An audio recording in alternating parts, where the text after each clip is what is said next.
Hey guys, Duo Dreamer. Before we get to the video of the topic at hand, I want to give a quick shout out to Dustin of Liquid Dynamics. Liquid Dynamics is a YouTube channel that does rants, reviews, skits, and also features their very funny show, Stupid Posts. This is a show where Dustin reads a lot of stupid posts that people post everywhere in the internet, whether it's Facebook, Twitter, and just random forums. And I've watched a couple of those episodes, and man, the posts he finds are really stupid. Even Cooney agrees. Isn't that right, Cooney? Yeah, they're so stupid! So when you get a chance, guys, please check out Liquid Dynamics. Check out his YouTube channel, subscribe, his Facebook page, like it, and also his Twitter account, follow. Also, fair warning, please be mindful of what you post out there, because if it's stupid, he's gonna expose you, and if you get exposed, this might happen to you.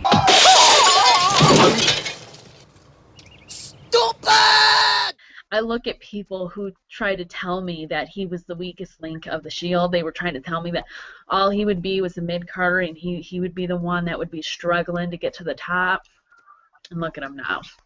And I just smile because obviously what he showed last night, he is ready. He definitely is. And I mean, people, can call me a fangirl and everything, but he's so ready, and I've believed in him. I've been watching him since he was Tyler Black, since ROH. I know what he's capable of doing, and he's amazing. And that move, oh my God, it's off the top rope. Like that's something that he needs to have for a finishing move. Like, I mean, his curb stomp's cool and everything, but he's high. I mean, he's mostly a high flyer, so I feel like maybe that should be his new move. I really do. Don't you guys think so? I have immediate thoughts on that. I feel like I loved how he saved a special move for a special occasion. You know what I'm saying? I feel like everybody breaks out what they have in every single match practically, and that's what makes it predictable. Here's a move that, like, last time I saw him do that was in an ROH highlight video. I've never seen him do it in NXT or in WWE, Shield. Maybe I can't. Maybe he did. Maybe I just don't recall. But to save that move in such a big moment with his first WWE title match against two future Hall of Famers in Cena and Brock Lesnar, two icons of the millennial generation, and he really held his own. I mean, I don't blame Hayley for being proud of him. Obviously, the spot where he kind of legitimately broke Brock's ribs, I mean, like, hey, it was interesting. But you know what? All the spots were crisp. I thought Cena played his role well. I thought they booked Brock the way Brock should have been booked all along. He was just a monster. And, like, I loved it. I thought it was Lesnar's best match since the CM Punk match a couple of years ago at SummerSlam. I thought it was one of Cena's best moments in quite a while. And, yes, Hayley, I do agree.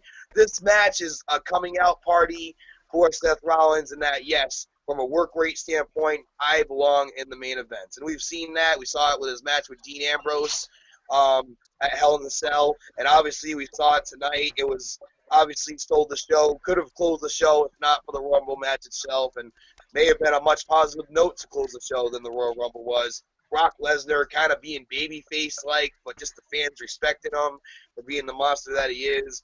Philly crowd was great for it as well. ECW chance for Paul Lee, of course. Overall, it was a 5-star match, and I think we got an early match of the year candidate out of this one. My thought on Seth Rollins after this match, and I mentioned that like on a couple of forums on Facebook, that I felt that, in my opinion, brought the best out of both John Cena and Brock Lesnar. Because with that match with Brock Lesnar, it's been a while since I've seen a performance like that from Brock Lesnar since he came back to the WWE. And the false finishers in that match was just epic, because I was on the edge of my seat throughout that whole match.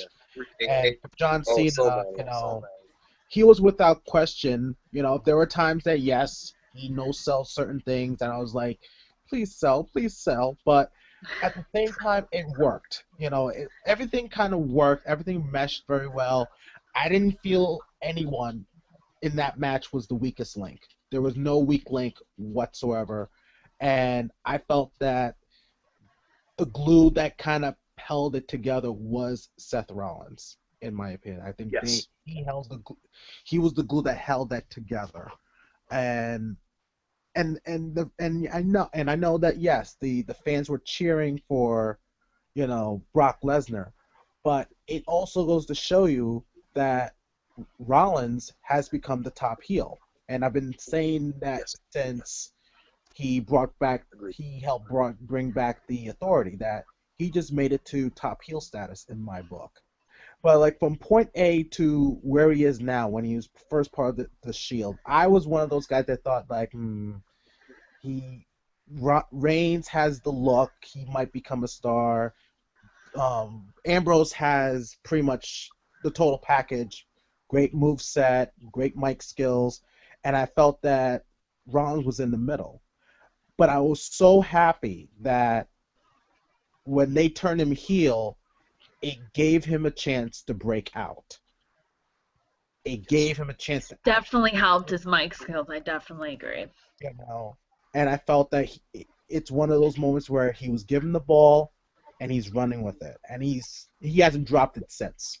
He has not dropped it since. Except for that little thing with the whole meme. Did you guys see the meme? I think he was just nervous. I don't even know if he was really nervous. I think he was just talking too fast. We all get like that though when we talk too fast and everything like that. I just thought that was so funny when someone made a meme of it. Because that was like the first time he actually, messed up on the mic. He's just so natural now on the mic that he can just pretty much say anything now because he makes such a great heel. I feel like at some point he was getting too whiny. Like, before, like, he did the thing, like, to Edge, I didn't like the whole, like, John! Like, I felt like that was kind of delayed. And when you give too much mic time, sometimes I think he's just not the guy that needs that much mic time. It's not disrespect to him. He just gets his point across in a shorter amount of time than a guy like Ambrose or Mick Foley or guys who are better on the mic can.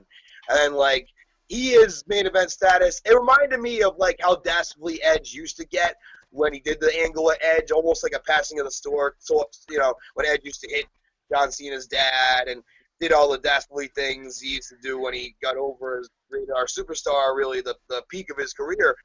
So, and that's what it's reminding me of, where Seth's kind of grown into the role that Edge was in for so long with guys like Cena, where he was always that other foil that you could always count on him. And now we've seen it time after time. We saw him deliver.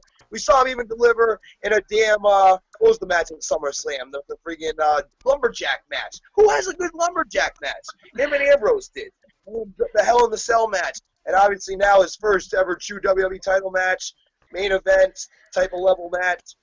I'm very happy for the guy. Like, is he my favorite of the Shield? No, he'll never be. But I'm very happy for the guy. Anybody who Matt Hardy or John Morrison or guys who have, mid-card level, this guy definitely has what it takes to be a top heel in WWE. I agree with that. I agree with your assessment. But yeah, but he's become what he said he was gonna be at the I think it was Night of Champions, that he was the opportunist, and he's proven that many times. Like, he's living up to what he says. But as heels go, like, as I always say to people, even though they're criticizing him, oh, he always gets help from people. He's not that great of a wrestler. And there are times I wish I could smack these fans. I'm like, the guy is a freaking heel. He's going to talk a big game, and when he's damn good and ready, he'll back it up. Yep. And he'll back it up at times where he's going to need help, or he takes a shortcut. That's what heels do, And I tell people, you're not supposed to love him. You're supposed to freaking hate him. I mean, give credit to his performance, but the whole point of him being a heel is for you guys to hate him, and he's done that. To me, I know it's fake, but if I'm looking at it as the eyes of a child, and like, I hate this guy. I want to kill this guy. Yeah. I get that vibe from him, and that's a good thing, not a bad thing, but that's a good thing. That's right. And if he was in the 70s right now, fans will try to stab him. That's how good of a heel he is. Fans will try to stab him. I was gonna bring up that point earlier, like with like how rowdy the fans were getting. Like, it reminded me of like Ric Flair heat from the '80s, or like Freebird heat. Like that kind of heat, like, oh my God, you're literally getting Iron Sheik heat, like literally life-threatening heat.